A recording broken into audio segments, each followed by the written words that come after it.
Hello friends, question number next कहना चाह रहा है कि to prove that integration 0 to infinity x square into D X divided by X square plus 1 का complete square is equal to pi upon 4। Okay, solve करता हूँ question को और देखता हूँ क्या आता है। मेरे को गिवन दैट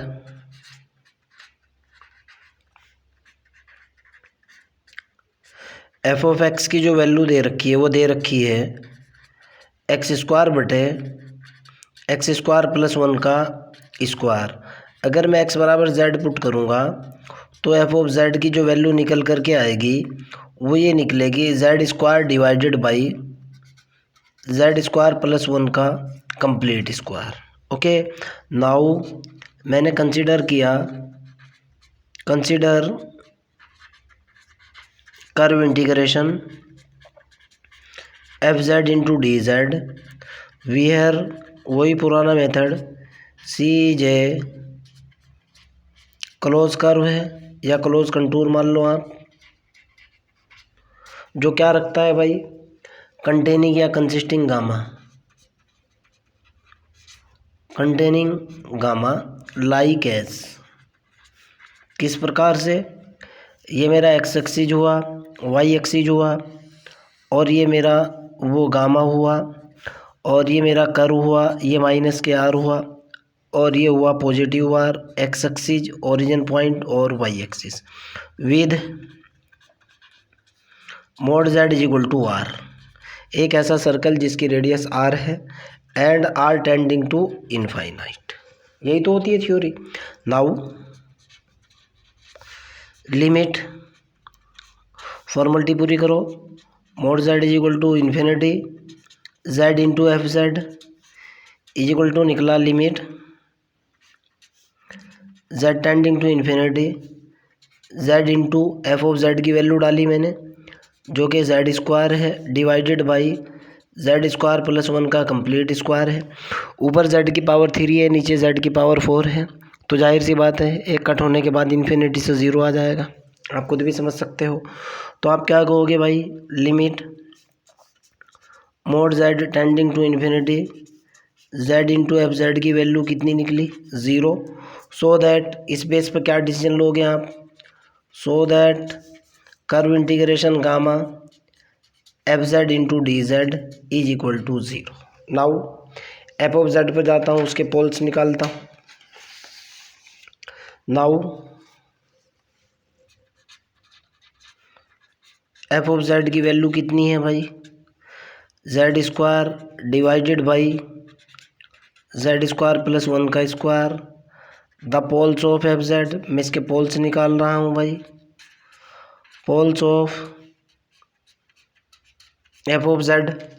जब मैं इसके पोल्स की वैल्यू निकालूंगा देखता हूँ कितनी आती है भाई मेरे पास निकल करके।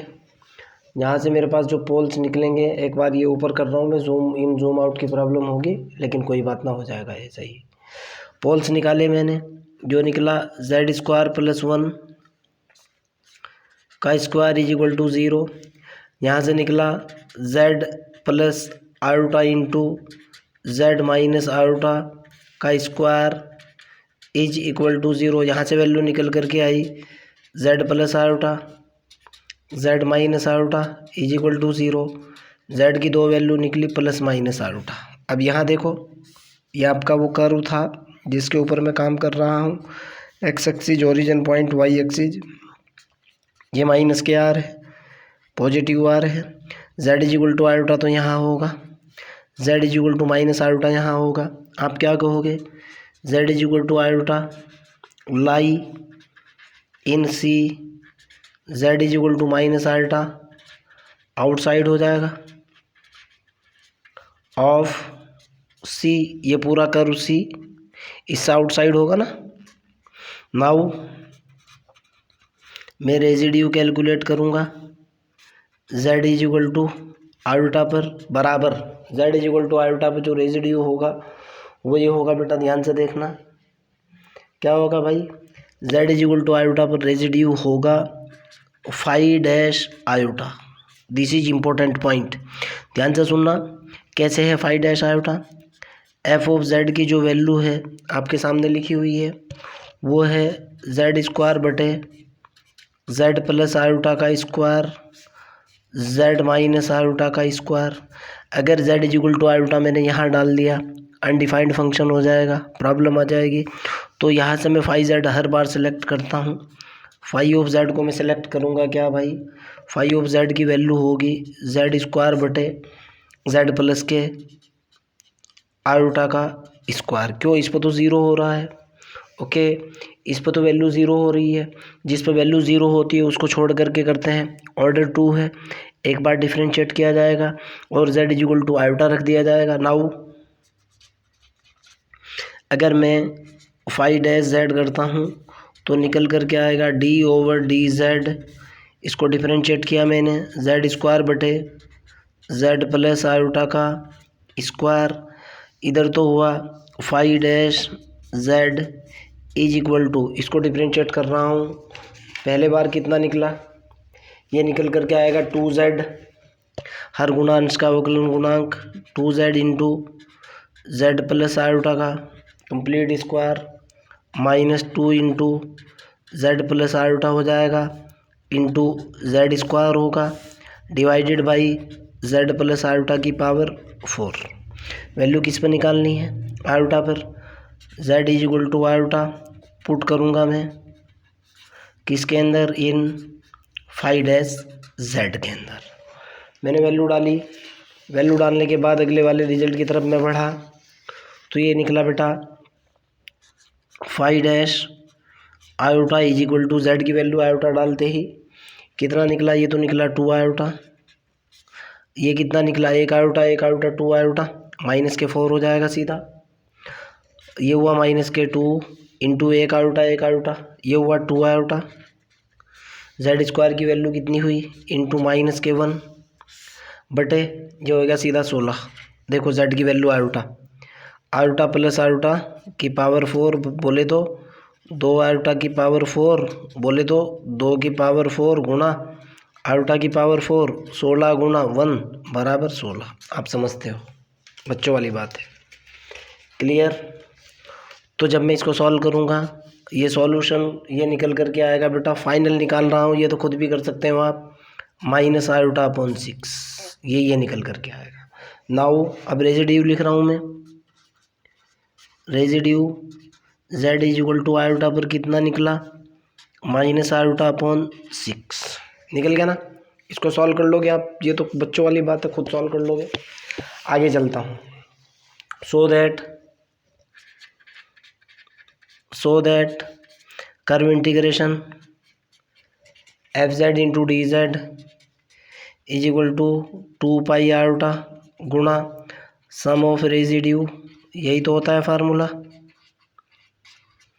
तो curve integration F Z into D Z is equal to 2 pi iota गुणा माइनस आयोटा अपॉन 6। ओके, तो कितना निकल गया भाई, कितना निकल कर के आया, एक बार यहाँ गलती लग रही है मेरे को, ज़रा इसको चेक करता हूँ मैं, देखता हूँ कितना होगा ये। 4 दूनी 8 आयोटा तो ये है, इधर कैलकुलेट करूँगा, रुको भी आप। माइनस के 8 आयोटा तो ये निकला, और 2 दूनी प्लस के कितना आयोटा निकल गया, ये 4 दूनी 8 और 2 दूनी कितना निकल गया, ये 2 दूनी 4, माइनस माइनस प्लस, प्लस के 4 आयोटा ये निकल गया। ये निकला मेरे पास 4 आयोटा माइनस के 4 आयोटा बटे 16, 1 बटे आयोटा माइनस आयोटा अपॉन 4 होगा बेटा। ये यहाँ जरा सी मिस्टेक कर दी, लिखने में गलती है, iota upon 4, clear. Iota upon 4 मैंने सॉल्व करके देखा, मेरे को लगा कि क्वेश्चन में गलती हो रही है कहीं ना कहीं, मैंने इसको सॉल्व किया आयोटा अपॉन 4, तो यहाँ कितना आ जाएगा भाई 4, ये आयोटा मिल करके प्लस हो जाएंगे, फाइनली निकलेगा पाई अपॉन 2 आपके सामने है। आयोटा स्क्वायर की वैल्यू होती है माइनस के 1, आप जानते हो। ये आयोटा माइनस 1 पॉजिटिव 1, 2 से 2 cancel, pi upon 2। Now by theorem का यूज़ करूँगा,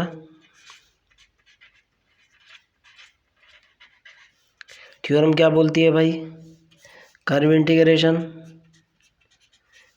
F Z D Z is equal to gamma F Z D Z plus minus R से लेकर आर तक F X into D x.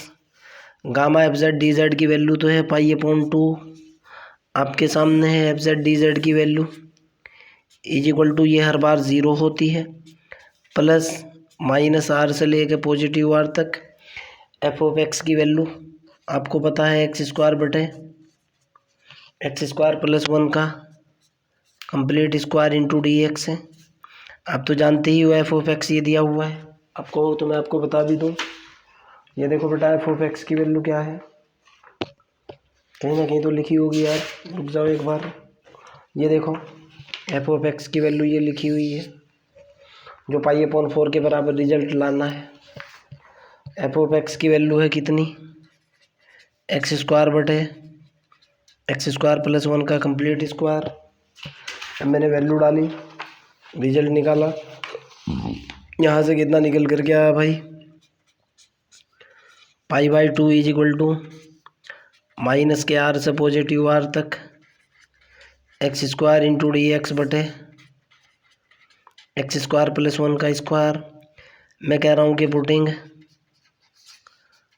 Are tending to infinity किया, जैसे मैं r को infinity डालूँगा ये निकला pi upon 2 is equal to minus infinity से positive infinity x square into D x बटे एक्स स्क्वायर प्लस 1 का कंप्लीट स्क्वायर। मेरे पास कंडीशन होती है minus infinity to infinity F X into D X बराबर 2 गुना 0 से infinity F X D X, जब एफ एक्स क्या हो, इवन फंक्शन हो, आप जानते हो, अदरवाइज़ ये फार्मूला गलत होता है। इवन फंक्शन के लिए ये कंसेप्ट होता है और ये एक इवन फंक्शन है, तो इसको लिखूँगा pi upon 2 is equal to 2 गुना 0 से infinity x square D x बटे एक्स स्क्वायर प्लस 1 का कंप्लीट स्क्वायर। इधर डिवाइड लगा दिया, इसको लिखा 0 से infinity x square D x बटे एक्स स्क्वायर प्लस 1 का square is equal to pi upon 4। This is your answer.